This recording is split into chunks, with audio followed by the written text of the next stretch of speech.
What does Rolex think about you? Are you a guest or a customer? Rolex operates a system that makes their wearers feel like a guest. And by the time the video ends, you'll understand how Rolex actually works. You'll transition from being a guest to a customer.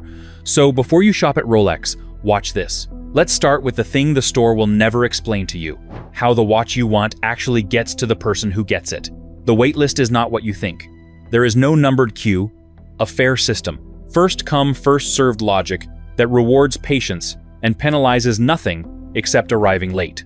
That waitlist does not exist. What exists instead is something considerably more subjective, more relationship dependent, and more opaque than any consumer retail experience you have encountered before.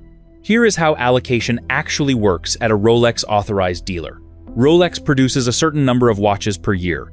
The estimate of its no annual production is somewhere between 800,000 and 1 million pieces. But Rolex itself has never confirmed a figure. Those watches are distributed to authorized dealers via an allocation system that Rolex controls entirely. Dealers do not order what they want. They receive what Rolex decides to send, in quantities and reference configurations that shift year to year based on factors the dealer cannot fully predict or negotiate. When a desirable reference arrives, the dealer does not necessarily put it in the window. They make a decision about who gets it. That decision is based on purchase history, on the relationship the customer has built with that specific dealer, on what the customer has bought before, how recently, and at what price points, on whether the sales associate knows your name when you walk in, the person who has spent 2 years buying entry-level Rolexes, attending dealer events, and building a genuine relationship with a specific authorized dealer is not waiting in the same invisible queue as the person who walked in last Tuesday for the first time and asked about a Submariner. They are in a different system entirely. This is not corruption. It is not even unusual in the luxury space. It is the authorized dealer's rational response to a situation where demand permanently exceeds supply. But it means something specific for you as a buyer.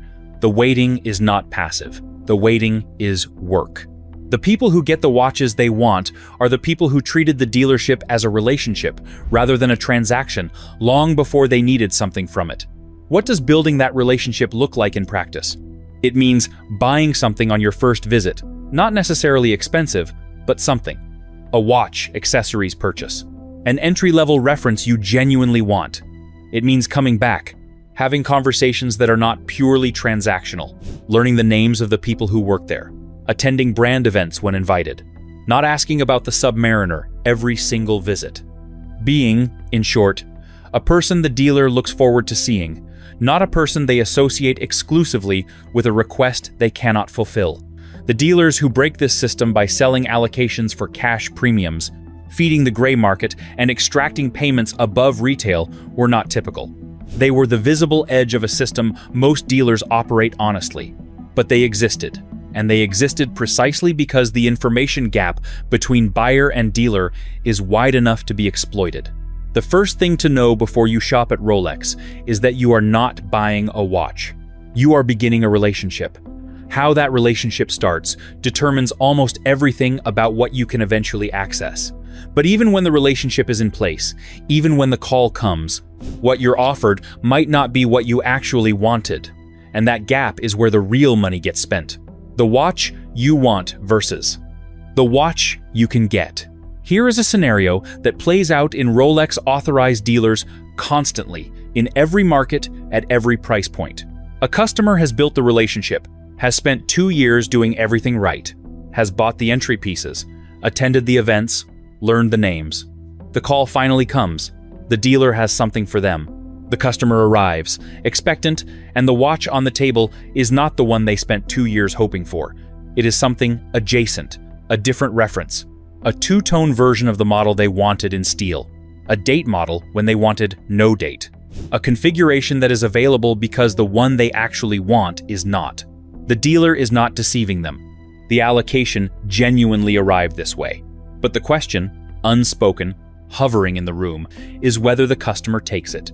The pressure to say yes in that moment is extraordinary, and it is worth understanding why before you are sitting in that chair. 2 years of relationship investment is on the table. The fear that saying no ends the relationship or moves you to the back of whatever invisible queue you have spent years climbing. The presence of the watch itself, a real Rolex, in a real box, right there, activating the desire that has been building for months. All of it pushes toward yes. Some of those purchases are good ones. Some of them are not. The watch you buy because it was available is not always the watch you should own. The two-tone Datejust that the dealer had in stock is not equivalent to the steel Submariner you waited for. Not in what it says, not in what it means to you, not in what the secondary market will pay for it if you decide years later it was the wrong call. And the cost of that mistake is not just the price of the watch. It is the time spent building a relationship that resulted in an asset you do not actually want. This is what the industry calls the gateway watch problem. A dealer manages allocation by spreading it across a customer base, which means steering buyers toward available references in order to generate the purchase history that justifies offering them something better later. This is not inherently predatory. It is the system functioning as designed. But as a buyer, you need to understand it clearly enough to make decisions with your eyes open.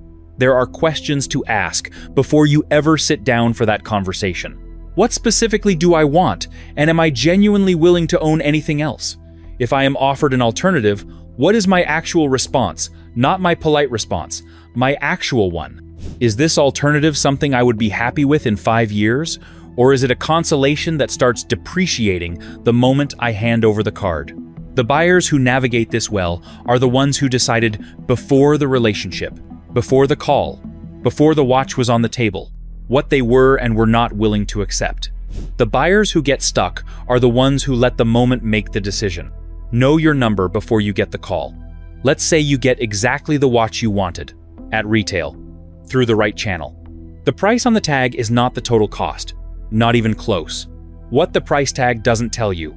The Submariner date retails at $11,200 in 2026. That is the number on the tag, the number in the press release, the number people quote when they discuss whether a Rolex is worth it. It is also an incomplete number. Understanding the full cost of Rolex ownership is not a reason to walk away. It is information that changes how you plan, what you budget, and whether the model you are considering is the right one for how you actually intend to live with it. Start with service. Rolex recommends a full service every 10 years, a conservative interval that most watchmakers consider reasonable for modern Rolex movements. A factory service, performed by Rolex, costs approximately $800 to over $1,000 for a sports watch, depending on the reference and what the movement requires. That service includes disassembly, cleaning, lubrication, any part replacement required, pressure testing, and recertification. It is thorough and it is expensive. Spread across 10 years, it is manageable. Ignored indefinitely, a Rolex movement will eventually degrade, and the cost of a neglected movement is higher than the cost of the service you skipped. Third-party service costs less, sometimes significantly less, but voids the Rolex warranty on the service itself, and, depending on the watchmaker, introduces variability in quality that a factory service does not. This is not an argument against third-party service for every buyer.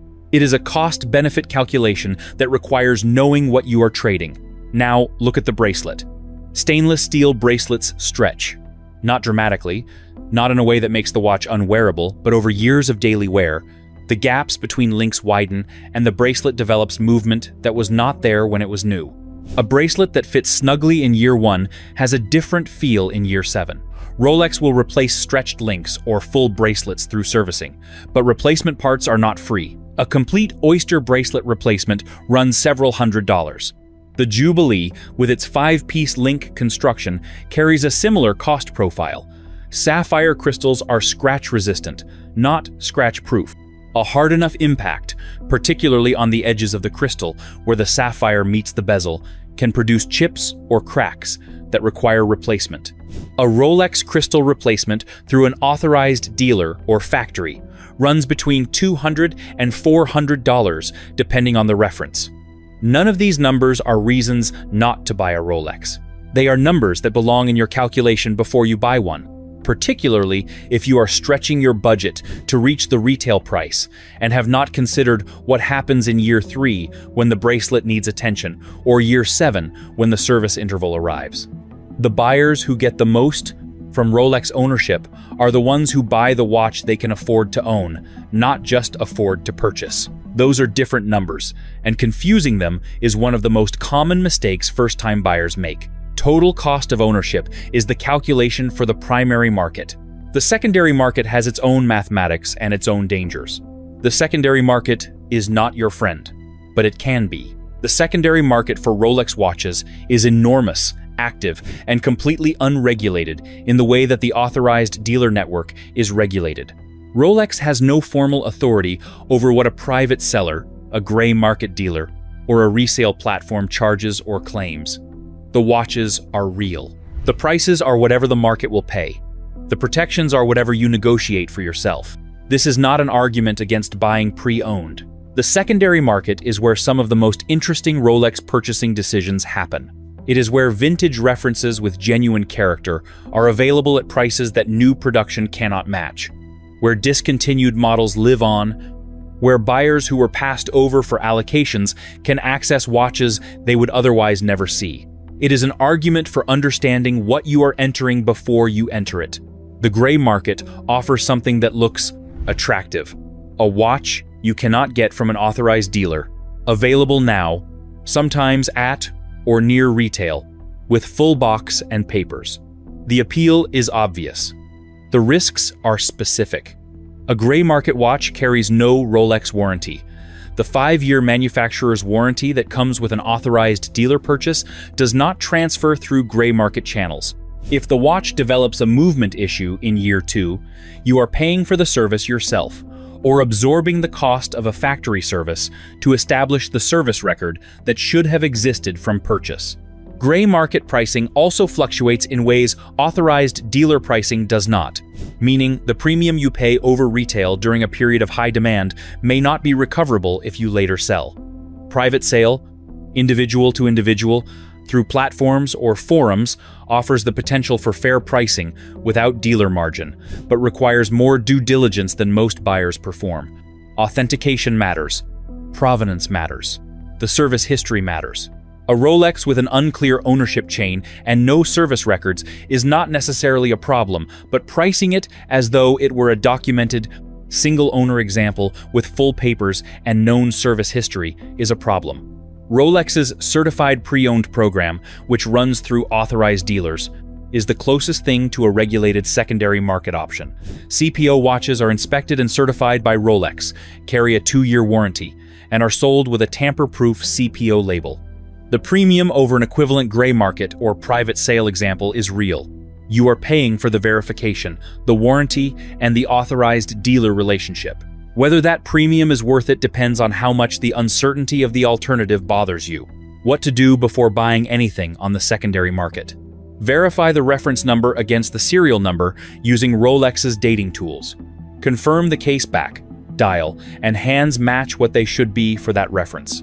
Check the crown and crown tube for evidence of tampering. Polished surfaces where there should be brushed finish, or vice versa, are a common indicator of a watch that has been worked on unsympathetically. Have an independent watchmaker inspect the movement before final payment if the seller permits it. And be skeptical of any deal that feels dramatically better than market pricing. The secondary market for Rolex is well documented enough that genuine bargains are rare. What looks like a bargain usually has a reason. You can buy through the right channel, pay the right price, own the right watch, and still get this wrong. Because the model matters. And most people pick the wrong one. The model selection trap. The Submariner is the default. When most people think, I want a Rolex, what they actually think is, I want a Submariner. This is because the Submariner is what Rolex looks like in the cultural imagination. It is the Bond watch. The first watch, the watch that appears on 100,000 wrists in 100,000 cities as the answer to the question of what a successful person wears. It may be the wrong watch for you specifically, and buying the wrong Rolex is an expensive mistake that takes years to correct. Here is a framework for thinking about model selection that most buyers never encounter. The Submariner signals membership. It says you are in the room where the luxury watch conversation happens. It says you are serious enough about your presentation to spend 5 figures on your wrist. What it does not say, cannot say, by design, because it is the default, is anything specific about who you are that distinguishes you from the very large number of other people wearing the same watch. If distinction matters to you, the Submariner is the least distinctive high-status choice in the Rolex catalog. The GMT Master 2 says something different. It implies movement, a life that genuinely requires tracking 2 time zones, or at least a life that wants to project that it does. The color story on the bezel adds visual specificity that the Submariner's monochrome black does not have. The reference is more expensive at retail and, depending on configuration, carries secondary market dynamics that the Submariner does not. The Explorer is the model that consistently surprises buyers who discover it after years of Submariner ownership. Smaller, cleaner, no bezel complication, no date on the no-date reference, a watch for someone who has thought past the signal and arrived at something that simply works. It is available. It is less expensive than the Submariner. It is, among serious watch people, deeply respected precisely because it requires no justification. The Datejust is the model most buyers dismiss too quickly. It is the most produced watch in the catalog.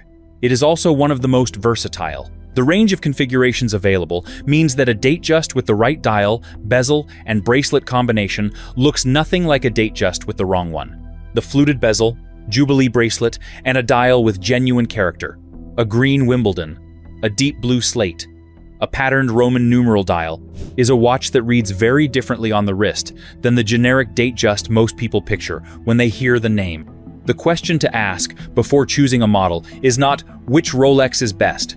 It is which Rolex is most honest about who I actually am and what I will actually do with it.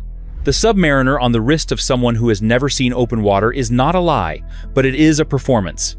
The Explorer on the wrist of someone who runs, who hikes, who genuinely values function alongside form is a match. The Datejust on the wrist of the professional who wears their watch to work every day and wants something that looks right in every context it encounters is not a compromise. It is a correct answer. There is one more model worth discussing in this context, the one that is almost never mentioned in first Rolex conversations, and almost always mentioned when serious collectors discuss which reference they wish they had bought sooner. The Oyster Perpetual. No complication, no date, no bezel story, colors that are deliberately unconventional. The OP is the watch of the person who looked at the entire catalog and chose the one that requires the most self-assurance to wear. It makes no argument for itself, beyond the fact that it is a Rolex, built to the same standards as everything else, costing less than half the Submariner and refusing to perform anything at all. If that description resonates, if the absence of obvious signaling sounds like relief rather than loss, the Oyster Perpetual is probably a more honest answer than whatever your first instinct said.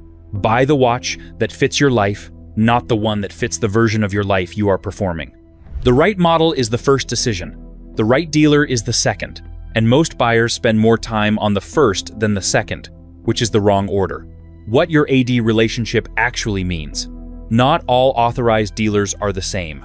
This is not a controversial statement inside the watch community. It is the kind of statement that dealers themselves, off the record, will confirm. Some authorized dealers are exceptional, honest, knowledgeable, relationship-driven, with staff who wear watches and understand them and treat customer education as part of the service. Some are transactional businesses where the Rolex cases occupy the back wall and the staff is indistinguishable from anyone selling any luxury item in any other context. The difference matters more than most buyers realize, because the AD relationship is not just about access to allocation. It is about the quality of information you receive before you make a $5,000 to $15,000 decision. Here is what a good authorized dealer relationship looks like. A good dealer will tell you, honestly, which references they typically receive allocation on and which ones are genuinely unlikely. They will not put your details on a wait list for a steel Daytona if they have not seen a steel Daytona allocation in 3 years. They will tell you that is not a realistic path through them and suggest what might be. A good dealer invites you to brand events not as a sales tactic, but as a genuine extension of the relationship. A good dealer staff knows the catalog deeply enough to have opinions about it. They know about which references represent value, which ones the current market is mispricing, which ones they personally find interesting, red flags that tell you to walk away, or at minimum, to walk carefully. A dealer who asks for a cash premium above retail for any reference is dangerous. This is prohibited by Rolex's dealer agreements and, depending on jurisdiction, may be illegal. A dealer whose wait list requires you to purchase other items before being considered for an allocation. This is bundling, documented in multiple markets. And again, contrary to Rolex's own dealer policies. A dealer whose staff cannot answer basic questions about movement architecture, case material, or water resistance without checking a pamphlet. A dealer who pushes hard on a specific reference without asking anything about what you actually want and how you intend to wear it. The authorized dealer network in any major city typically includes several options. Visit more than one before you commit your relationship to any of them. The visit itself is instructive. How you are treated when you have not yet bought anything tells you considerably more about the relationship's likely quality than the treatment you receive when you have. One practical note: the Rolex boutiques, the brand's own retail locations, either standalone or Boucherer-owned following the 2023 acquisition, operate under different dynamics than multi-brand authorized dealers. The boutiques have stricter controls, more consistent policies, and, particularly post-Boucherer, access to inventory and CPO stock that some multi-brand dealers do not. They are not automatically a better experience for every buyer, but they are a different experience and worth understanding as an option alongside the independent authorized dealer. Right model, right dealer, right relationship. One question remains, and it's the one almost nobody asks before signing the receipt. The question nobody asks before buying: is right now the right time? If your reason is emotional, probably not. But what luxury purchase isn't tied to some sort of emotion? That said, if you want a Rolex and you have the budget, the emotional case is self-evidently clear.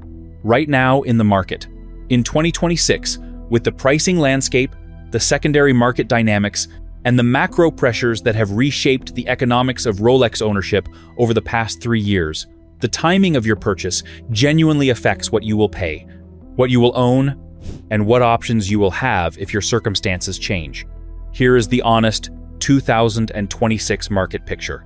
Rolex implemented its largest price increase in recent memory on the 1st of January 2026, an average of approximately 7% across the catalog, with gold and precious metal references climbing as much as 9 to 14% due to gold prices that broke $4,400 per ounce in late 2025, and tariffs on Swiss goods that have added meaningful cost to every watch entering the American market. This was the third price increase in approximately 12 months. For steel sport watches, the Submariner, GMT Master 2, Explorer, the retail increase was more moderate, around 5 to 6%. These references still trade at or modestly above retail on secondary markets, meaning the total cost of acquiring one through an authorized dealer remains competitive with what you would pay on the gray market or at CPO. If you can access retail through a dealer relationship, now is not a bad time to exercise it. For gold references, Day-Date, Gold Submariner, Gold Daytona, Precious Metal Sky Dweller, the situation is more complicated. The retail price increases have, in some cases, pushed these references above what the secondary market will currently support. Gold Day-Dates are, in 2026, trading 10 to 15% below retail in the pre-owned market. Buying a gold Day-Date at retail and selling it within 2 to 3 years is likely to produce a meaningful loss, not because the watch is declining in long-term value, but because the current retail pricing has run ahead of what the market assigns to pre-owned examples. The secondary market more broadly has corrected meaningfully from the 20212-022 bubble peak. Watches that were trading at 2 and 3 times retail during the speculation frenzy have returned to more rational pricing. For buyers who missed the bubble and are entering now, this is actually better news than it sounds. The watch they want is more likely to be available at a premium they can calculate, without the extreme gray market distortions of 2 years ago. The question, is now the right time, does not have a universal answer. It has answers that depend on which model you want, through which channel you are buying, and what your relationship with the asset looks like over time. The buyer who wants a steel sport reference through an authorized dealer with an established relationship is in a reasonable position in 2026. The buyer who wants a gold reference and is considering gray market retail pricing should run the secondary market math before signing anything. One specific note for buyers pursuing the green dial steel Skydweller. It is currently the most coveted steel reference in the catalog by waitlist length in several markets, in some regions now exceeding the Daytona. If you are on a list for this reference, the current market suggests patience rather than panic. The gray market premium on this specific watch, while real, has not fully reflected the secondary market correction that hit other references. Meaning, gray market buyers are still paying a meaningful premium for something that authorized dealer access, given sufficient time and relationship, can deliver at retail. Whether that time is worth the premium is a personal calculation. But it is a calculation worth making explicitly, not one to skip because the watch is on the table in front of you right now. Ask the question before you buy the watch. It is a better question than, do I want this? Because the answer to that one is almost certainly yes, and that is not the information you actually need. The Rolex experience is genuinely exceptional. The watches are genuinely excellent. The brand has earned its position at the top of the luxury watch conversation through decades of product quality, distribution discipline, and a consistency of purpose that very few companies in any category have maintained. None of that changes the fact that the system around the purchase is more complex than the purchase itself, that the relationship matters as much as the money, that the model you choose is a statement that will spend years on your wrist, making itself in every room you enter, that the secondary market is a tool, not a guarantee. That timing, boring, practical, unromantic timing, is part of the decision whether you want it to be or not.